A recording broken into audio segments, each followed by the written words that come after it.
Hey everyone, in today's video, we're going to show you how to do a bedside or point of care glucose test. So stay tuned.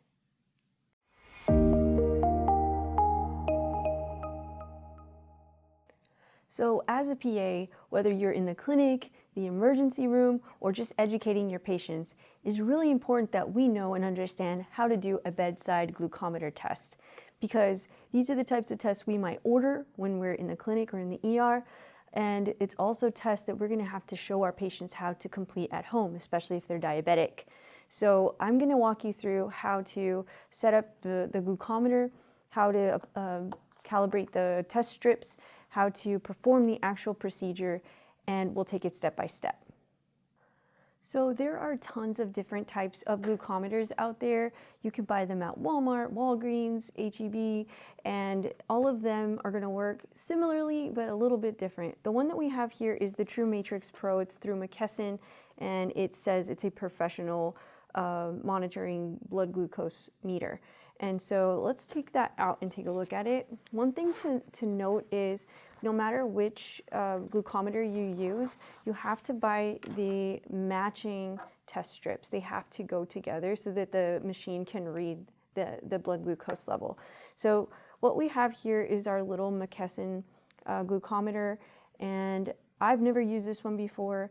Unfortunately for me, I had gestational diabetes, and so I had to check my own blood glucose twice a day for my entire pregnancy, which was no fun, but it did teach me how to, kind of humbled me a bit on how much time it takes to actually do this correctly, and it's information that patients can get at home very quickly to read what their blood sugars are looking at. Now nowadays for diabetics, they have all these fancy type of glucometers, some that are worn on the arm, that pair with the cell phone and everything, but we still need to know how to do it on this nice simple apparatus. So the way that I would assume that you do that is by pushing the on button.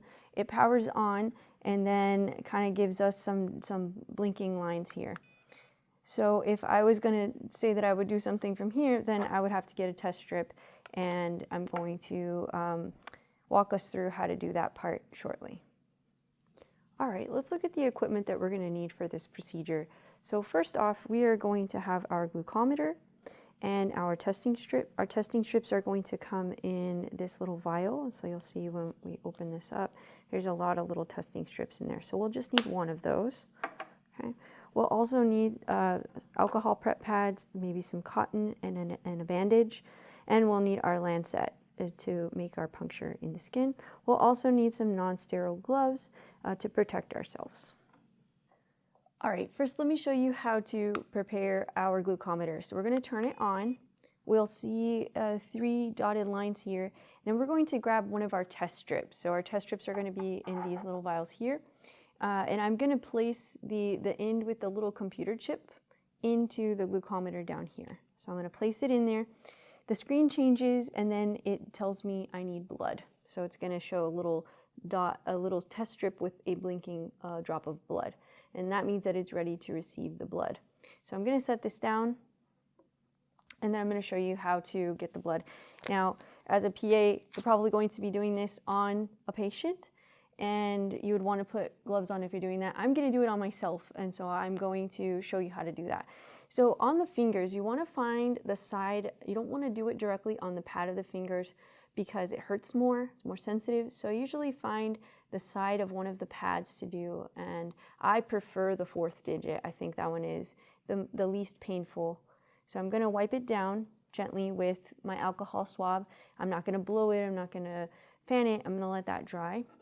Then we're going to take our lancet. I'm going to twist off the top, and then in there is a little needle, and it is on a spring. So basically you have to hold it just like this. And then you will place it on the digit where you're going to be doing your finger stick, and you will push the plunger. So push it, 3, 2, 1, push. You want to make sure that you do add some pressure to it when you push it so that it actually punctures the skin.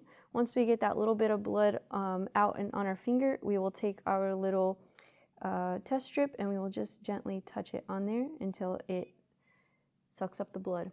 and then our glucometer is going to take a little bit of time to read that blood. In the meantime, while it's doing that, I can take a little cotton swab and kind of gently wipe the patient's finger. Okay. And that is really quickly, I have a reading of 92. So that is my blood glucose here, and that is how easy it is to get a finger stick blood glucose with our little glucometer. After that, most of the time, if we add just a little bit of pressure to the finger, it should stop bleeding pretty quickly. And so there isn't always a need to actually place a bandage, but if you notice that your patient's finger is bleeding quite a bit, you can leave the cotton and put a Band-Aid on it, and that's it.